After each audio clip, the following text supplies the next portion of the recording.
ब्रैजिनो बाक्सा विधानसभा बियाबनि इउपिएलनि बिजाथि राकेश ब्रह्मआ मन्दिर गिदिंनानै सिबियारिफोरखौ लोगो हमनायखौ जों बे समाव नुनो मोन्दों।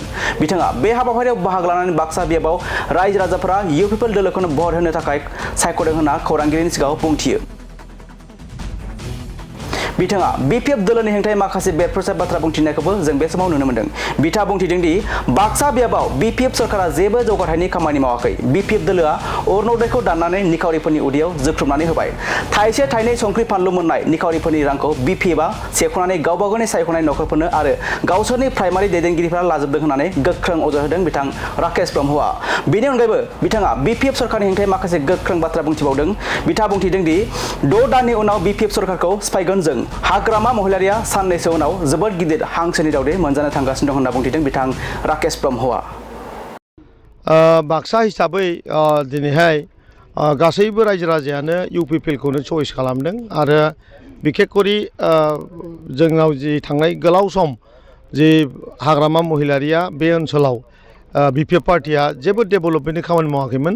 इउपिपिएलनि सरकार फैनाय लोगो लोगो गोबां लामा आसाम मालानिफ्राय लानानै आरो जोंनि गुडविलनि जि स्किमफोर दंमोन जों बे कक्लाबारि ओनसोल बा दिहिरा ओनसोलाव गोबां लामा खामानि मावनो हादों आरो गोबां माने रायजोफोरनि न'ब्लां लुनो हादों आरो बिखेखकरि थानसालिफ्राव जि आलारि सोरां 2 लाख रां होनाया दा दिनै रायजोनि मोखाङाव जों बेखौ मोनदांदों आरो बिखेखकरि बीपीएफनि सरकार समाव दाखालिनि जि अरुणोदय जे बिथांमोना जे गरिब मानसिफोरनि उदैयाव जि जोख्रुबनानै होबाय। दिनै थाइसे थाइनै संख्रि बानलु मोननाय जि रांखौ बिथांमोना सेख'नानै गावबा गावनि चइस खालामनाय न'खरनि माहाजोन थाखोनिबो आरो माने गावसोरनि प्राइमारि लिडारफोरनाव माने बाय फर्सलि बिथांमोना लाजोबदों आरो इउपिपिएल समाव होनाय जि अरुणोदय बेखौ बिथांमोना दानदों। बेखौ लानानै बिराद खब।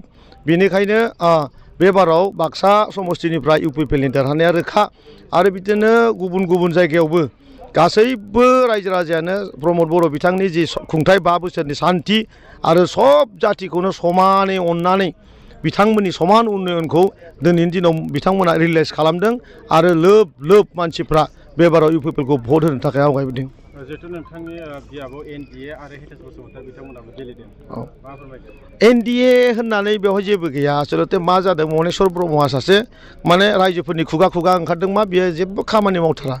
15 बोसोरनि एमएलए 15था गामियाव बेखौ नुवाखै। 35 बोसोरनि सेंग्राफ्रा बेखौ सिनाया आरो माने 15था दोनैहालागै प्रतिश्रुति होआखै। दाबो नायल' गिदिर पेन्डेल खुंदों 20था गामिनिफ्राय मानसि लिंहरदों इउपिपिएलखौ रायदों आरो बिजाथिखौ राकेश ब्रह्मखौ रायदों आरो ओंखारलांदों। खिन्थु बबेबा गामियाव थांनानै बाथौ मन्दिर बानायना होगोन होननानै रावनिबो गामियाव सतबांसा जायाखै। रावनिबो गामियाव बिथाङा लामा बानायना होगोन होननानै प्रतिश्रुति होआखै। सा थांनाय 5 बोसोराव प्रमद बर'आ गाज्रि, राकेश ब्रह्मआ गाज्रि, इउपिपिएलआ गाज्रि। जों फैबा 2 लाख थाखा होगोन।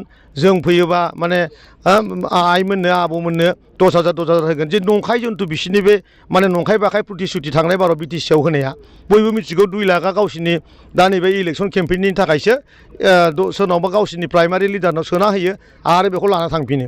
बेफोरबायदि खोथाखौबो बयबो मिथिजोबथारबाय। ओंखायनो हाग्रामानि जि पार्टि हाग्रामाखौ बयबो गाद्दारि होनदों, नंखाय मानसि होनना बुंदों।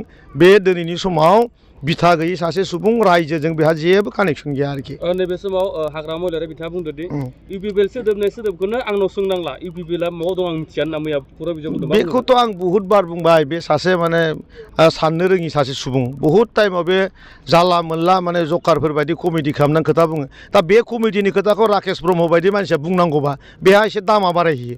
ओंखायनो नोंसोरखौसो रिकुवेस्ट खालामदों बिनि नामखौ आंनि मोखाङाव दाला, हाग्रामानि नामखौ आंनि मोखाङाव दाला। बेयो माने बाराद्राय माने हाइलाइट जाहैयो। बेबायदि सुबुं जाम्बा सुबुङा जोंनि खुगानियाव बिनि नामखौ लानो समाया।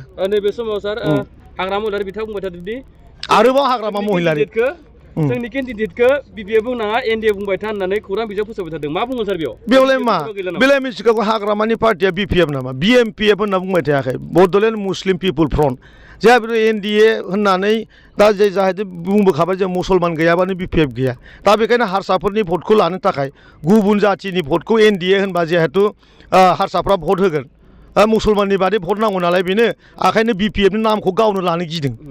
गावनि नामखौ बिपिएफखौ लानो गिदों। बिपिएफ होनबानो जिहेतु माने मुसलमाननि पार्टी दा मुसलमाना जिहेतु भट होखाथारलाखाय हारसाफोरनि भटखौ बोनो थाखाय एनडिए होननानै जेसे हागौ एसे होख्रावगासिनो दङ बेजों बे भट बुथुमनो होनना सानदों रावबो बिपिएफखौ सैया बिपिएफनि थाखायनो बे ओनसोलाव उन्नतिया बन्द बिपिएफनि थाखायनो दिनै थासारिया बेवहाय जोबोद गाज्रि जुवा जौ ड्राग्स फरायनाया बन्द स्कुलाव रावबो मास्टारा थांलिया स्कुलाव दाबो गोबां स्कुलाव दिनै मास्टारफ्रा खाना फाथिफिनबाय जौ जुवानि खाना फाथिफिनबाय स्कुला बन्द जाहां थासारि एक नाम्बार खोथा बिनि बादैबो आरोबाव जिएसपिआ जन्म जादोंबाबो गुबुन हारिया बुंदोंमोन मा बिपिएफआ लामा बानायबाबो माने माबायावसो बानायो बर' हारिनावसो बानायो आरो मन्दिर बानायबाबो बर'फोरनिखौ बानायो हारसाफोरनि मन्दिरखौ बा हारसाफोरनि मन्दिरखौ लामाखौ बानाया होननानैनो जिएसपि जादों अबर' जादों दा गथिखे एनडिए होनना होख्रावबाबो बै अबर'आ बै जिएसपिआ बै कंग्रेसआ बै एजिपिआ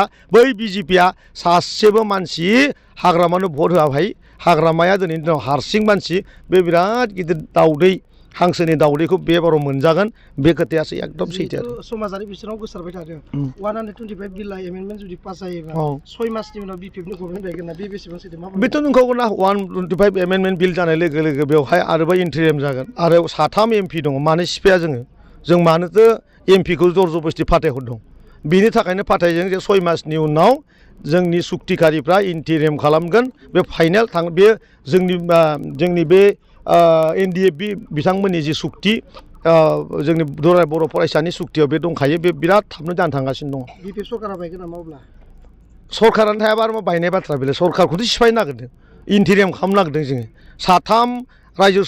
सानै रायजो सभानि सांसद सासे लकसभानि दङ बेनो थांखि बे बाराव 6 मासनि नङा 6 मासआथ' बहुद गोबाव 6 मासआ बहुद गोबाव जुदि 10टा एमएलए थाङोबा बेखौबो नांलाया सानथामनि उनाव सिफायगोन जों नैबे समाव इउपिपिएल हिसाबै बेसेबां मानसि देरहागोन होनना फोरमायगोन 10टा फाइनेल मोनसेया कंग्रेस आरो मोनब्रैया अन्य नैबे रायजो दल आरो ओरैहाय बिजेपिनिबो सानै थांनाया बेबायदिया दासान्दि परिचय बे आरोखि जिहेतु नोंथांखौ बिसायख'थि फोसावजिं खालामनायाव माखासे मोसानानै माबाया भाइरेल जाबाय थादों आंथ' बिन्दास मानसि आं बिराद बिन्दास मानसि अयथासार बिन्दास हो आइजोफोरनिफ्राय गोबां अनसायनाय मोनदों नामा अयथासार अनो आंखौ आइजो नङा आइ आब' आंनि मादै आदै आंखौ बिराद अनो आङो बेवहाय हारसिंनो माने बे ओनसोलाव आङो बारजों थाफायो आङो दंफांजों थाफायो आं आइनि बिखायाव थायो आं फंबायनि बिदा जानानै थायो बेखायनो बेवहाय आं मोसानोबो हायो मुसुरनोबो हायो आंनि केम्पिंआव थांबा आंखौ रावबो केम्पिं खालामनो होआ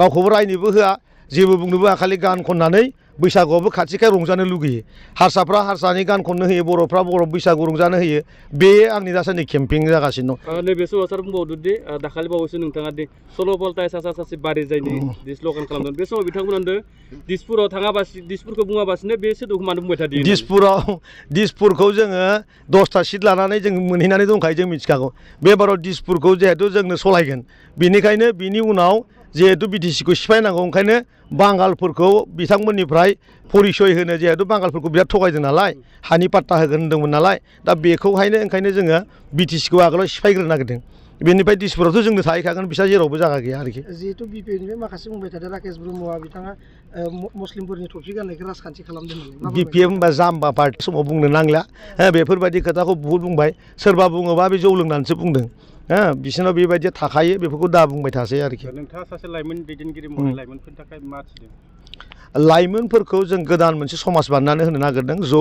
जुवानिफ्राय मुक्त आरो गोदान थासारि होनना बुङोबा शिक्षाखौ बिराद इम्पर्टेन्ट होनांगौ आइएएस अफिसार बहननांगौ एएससिएस बहननांगौ आरो गावनो गाव इन्डिभिजुवेलि मावनानै जानो हानाय जिखिनि खामानिखौ प्रमद बर' बिथांनि समाव स्किल ट्रेनिं होनायनि मोनसे बेवहाय मोनसे माने हलकेनाव मोनसे बांग्रिं बायदि मोनसे जों परिबेस लाबोदोंमोन ट्रेनिं प्रथमावनो मोनसे खामानि मावनो नांगौबा ट्रेनिंखौ नांग्रोगौ अमा फिसिनाय दाउ फिसिनाय साइकेल बानायनाय इ रिक्सा फाहामनाय मटर साइकेल बानायनाय बे माखासे माने ट्रेनिंखौ जों स्टार्ट खालामदोंमोन दिनै बहाथे दिनै बिदि खोनासंनो मोनलिया दिनै मा खोनागोन माने गावबा गावनि 2 लाख फैसाखौ सासेनाव सोनानै जाजोबनाय 10,000नि फैसाखौ 3,000 खरि लाग्रोनाय बेफोरबायदि खोथाया दा बिराद रिउमार आरो जुवा फाथिनाय दानिया अबेबा मोनसे मेला जाबा सिख्लाफोरखौ हाफ पेन्ट फिसा फिसा गानहोनानै मोसा जुवा फाथिनाय बे बेसेबां माने लासिंसिं कालचार जोंनि बर' जाथिनाव बर' साहित्य सभाखौ दिनैनि दिनाव इलेक्सन खालामहोनाय दा बेबायदि गाज्रि बर' जाथिखौ लासै लासै जे BPF दोलोआ लांगासिनो दं बे बुस्थुखौ बर' रायजो राजाफ्रा साननो गोरों रायजो राजाफ्रा